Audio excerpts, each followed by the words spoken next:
देखिए दोस्तों, आज मैं आपको एक चीज़ बताऊँगा चाइनीज़ बैम्बू के बारे में। आप लोगों ने सुना होगा, कई बार ऐसा होता है कि हम बहुत मेहनत करते हैं, बट हमें उसका रिज़ल्ट नहीं दिख रहा होता है।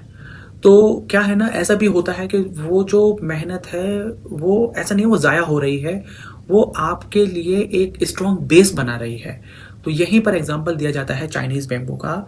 जब उसको बोया जाता है, तो लगभग 4 साल तक आपको उसमें कोई ग्रोथ नहीं दिखती है। 4 साल तक आपको कोई ग्रोथ नहीं दिखेगी और आपको लगेगा, अगर नॉर्मली कोई आदमी सोचे तो उसको लगेगा कि उसकी मेहनत बेकार हो गई, उसकी मेहनत ज़ाया हो गई, उसके एफ़र्ट्स बेकार हो गए, उसने जो वक़्त इसमें लगाया था वो बेकार हो गया, लेकिन ऐसा नहीं है। अगर आप देख सकते ज़मीन के अंदर, तो आप देखेंगे कि जो चाइनीज़ बैम्बू है, वो अपनी जड़ों को, अपनी नींव को बहुत स्ट्रॉन्ग कर रहा है। वो ज़मीन के अंदर अपने आप को जितना नीचे ले जा सकता है, वो ले जा रहा है। क्योंकि उसे पता है कि जिस दिन मैं बड़ा बनूँगा, तो मुझे बहुत ऊपर तक जाना है और ऊपर तक जाने के लिए आपको, आपकी फाउंडेशन को बहुत स्ट्रॉन्ग होना पड़ेगा। इसलिए 4 साल तक उसकी कोई ग्रोथ नहीं दिखाई देती है। वो हमें नहीं दिखाई दे रही, लेकिन उसकी ग्रोथ हो रही है ज़मीन के अंदर। फिर एकदम अचानक से 1 साल आती है और एक ही साल में उसकी हाइट बढ़ जाती है लगभग 80 टू 90 फीट।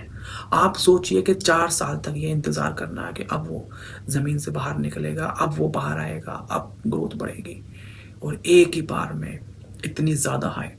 तो इससे हमें ये भी सीखने के लिए मिलता है कि कई बार हमें रिज़ल्ट नहीं दिखता है, कई बार हमें हमारी उम्मीद के हिसाब से चीज़ें नहीं दिखती हैं, तो हमें पैनिक नहीं होना है।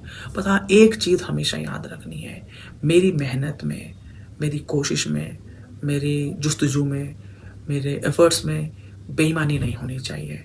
जहाँ आपने उसमें बेईमानी की, फिर आप अपनी मंज़िल से, अपने रास्ते से, अपने मकसद से आप भटक जाते हैं और फिर ब्लेम करते हैं दुनिया को, खुदा को। नहीं, आपको ईमानदारी से मेहनत करनी है और सब कुछ छोड़ देना है कि हाँ, जो है ऊपर वाले के हाथ में है। तो 4 साल तक कुछ भी नहीं दिखने के बाद 5 साल उसकी हाइट हो जाती है 80 टू 90 फीट। आप समझ सकते हैं कि किस तरह से मतलब चीज़ें होती हैं। तो यही हमें नेचर सिखाता है कि आपको अपनी कामयाबी के लिए लगे रहना है। आप लगे रहिए और एक दिन आपको कामयाबी मिलेगी और ऐसी मिलेगी कि आप खुद देखते रह जाएँगे। वो इतना नीचे भी इसलिए जाता है क्योंकि उसे 80 फीट ऊपर तक खड़े रहना है, 90 फीट तक खड़े रहना है। तो वो हाइट को, बैलेंस को बनाने के लिए, मजबूती से पकड़ने के लिए जो गहराई चाहिए, वो गहराई उसे 4 साल में मिलती है। तो यही है दोस्तों, कभी परेशान ना हुआ करें। थोड़े बहुत सेटबैक लगते हैं, टाइम भी लग जाता है, लेकिन ज़्यादा परेशान नहीं होते हैं, ठीक है? अच्छे से बस मेहनत कीजिए, ईमानदारी से लगे रहिए और बस